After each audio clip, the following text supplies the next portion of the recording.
එන්නකෝ.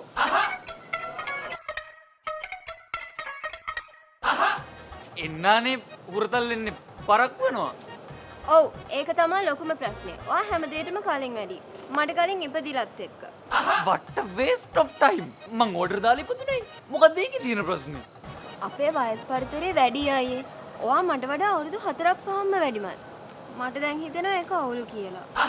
ලොකු අයියලා තමයි ලස්සන ළමයෝ පොඩි නංගිලව ආදරෙන් බලාගෙන හරි පාර පෙන්නන්නේ. ඒ වුණාට ඔයා මට කලින් නාකි වෙනවානේ. නික්කමට හිතන්නකෝ. ඔයා මොන්ටිසෝරි යනකොට මං ඉපදිලවත් නෑ. ඒකනේ කියන්නේ මට වඩා අත්දැකීම් වැඩි.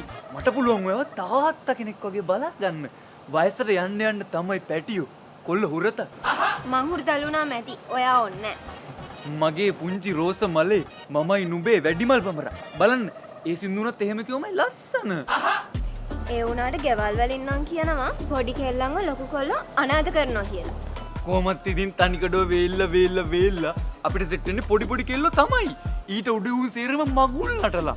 ටේකන්. ඒ වුණාට අයියේ මට හිතෙනවා ආ වයසින් වැඩි කියලා. ඒ කවුල්.